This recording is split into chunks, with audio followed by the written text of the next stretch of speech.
Well, hello, hello, hello. I am so glad to be back with you all on this Monday. We are super, super excited to continue our conflict conversations leading up to my birthday. I'm excited to be able to have these conversations with you. I really kind of go with what I experience during a day or what I deal with some of my clients in the course of the week in order for me to kind of think about what I want to talk about today. I was speaking with a group on last night. They invited me in to have a conflict conversation with them. It was a ministry leadership group. And so, as we were talking, I touched on the connection between conflict and unmet expectations. And so I just kind of wanted to continue that conversation with you all for just a little while on this evening.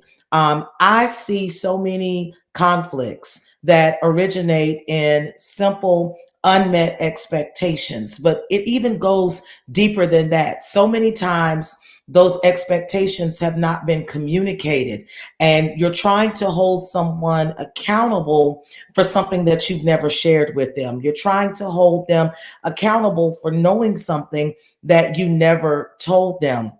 And I see so many instances where people are overwhelmed, stressed out, feel as if the burden of their job or whatever it is they're a part of is too much. And when we really start to unpack it, what we find out is that the person has assumed that certain things were expected that weren't, and is not meeting expectations that actually exist. I used the example in my conversation on yesterday that my husband and I were doing something together, and we were building an organization together.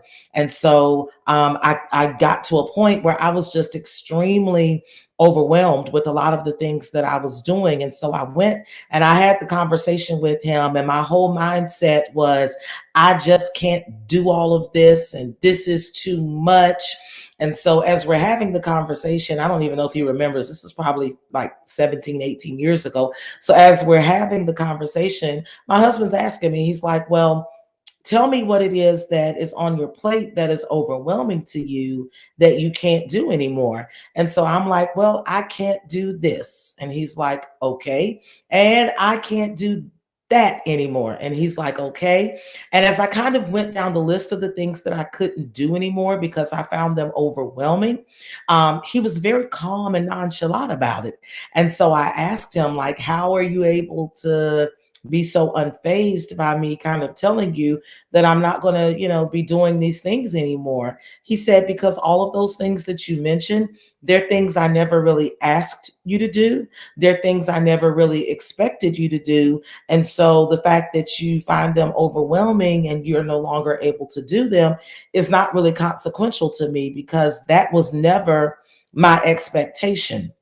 And so, in any environment, this mismatch between what you expect um, and what is expected of you can work against you, and it can create conflict. So, are you doing things assuming they are expected when they are not the expectation?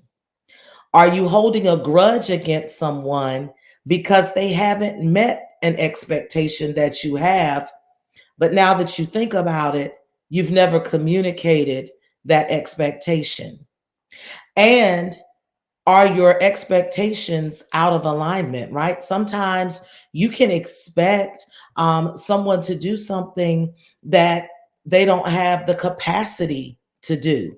I see this so many times in employment context and workplaces. Sometimes we have expectations of people, but we have not given them the tools that they need in order to meet those expectations, right? I was thinking, one of my clients is the head of a governmental agency in her state. And so one of the conversations that I had with some of her mid-level management was about the frustration that is experienced when you are in an environment where the expectation never changes, but there are inadequate resources to meet those expectations. And so, can we have a candid conversation about why expectations are not met? So, I'm just really challenging you. I'm really challenging you to have that conversation. My experience is that expectations can change based on the season and the cycle that a company is in, that a team is in, that an organization is in. And so sometimes you're doing things because that was the last expectation that was communicated to you. But because we're in a different season and cycle, the needs have shifted. And so I would challenge you, if you are a leader, to make it a point to have periodic expectation setting conversations.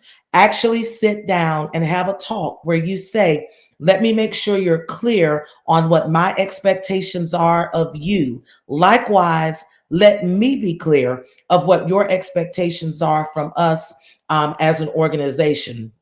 Um, I started to talk tonight about how to deal with personality conflicts when you are a part of a team, especially like in a workplace or in an organization, right? Not really dealing with like family conflict, but workplace and organizational conflict. And I was going to talk about how you handle it when there are just personality conflicts between team members. And I'll probably go deeper into that on tomorrow. But one of the things that I've seen is that personality conflicts are assumed when there are just different levels of expectations. Everybody doesn't go to work looking for a friend. They want to have a collegial relationship. They want to be able to work together, but they're really not looking for a high level of friendship. And so I've seen situations where people said, "Oh, this coworker of mine doesn't like me," and the coworker was like, "I have nothing against her. I'm just not here, to get a BFF. I already have one of those, right?" I mean, I am not quite like that or to that extent, but I mean, I have a very rich and fulfilling life outside of my career, and so when I am blessed to develop deep and lasting friendships through my workplace, I count it as a pleasant surprise because it's never my expectation. I don't go to work looking for besties. I don't go to work looking for personal affirmation. I don't go to work looking for, certain things that I've seen other people come to work looking for. So even that becomes an expectation, right? As you're dealing with your coworkers, like, what is your expectation of me as your coworker? Like, I don't want to eat lunch every day, or maybe I do want to eat lunch every day. Knowing what expectations are is critical to maintaining a healthy conflict culture, because I'm telling you, people are mad at you and you don't know why. It's because there's something that they expected and you didn't do it. Likewise, you're walking around here mad at people and they don't know why you're mad at them. And it's because in your head, you had this list of things that they were supposed to be, this list of things that they were supposed to do, and they're not being those things and they're not doing those things. And now you're angry, but you never told them, right? Even when I'm dealing with those that are in romantic relationships, when I'm dealing with couples, when I'm dealing with familiar relationships, right? Like, I'm amazed at how many people can go through an entire dating process and decide to build a life together and not have clarity on expectations, right? Like, how do you not have clarity on what your expectations are as far as family size, as far as career goals and how they impact family dynamics? Like, have conversations about expectations, or else you're going to be fighting conflict and you're going to be blindsided continually, because I promise you, people are expecting things that aren't on your radar. And some of the stuff that you're expecting, that's not on their radar either. All right. Hope this talk has helped you all. Again, let me know if there are topics you guys want to talk about.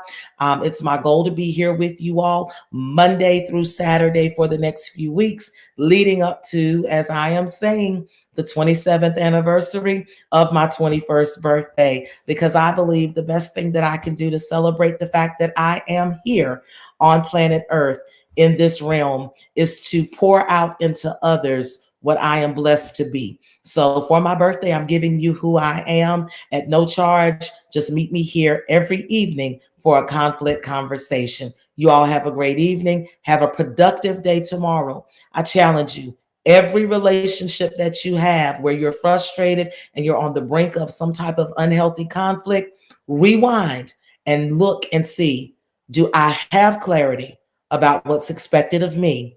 And have I given them clarity regarding what I expect?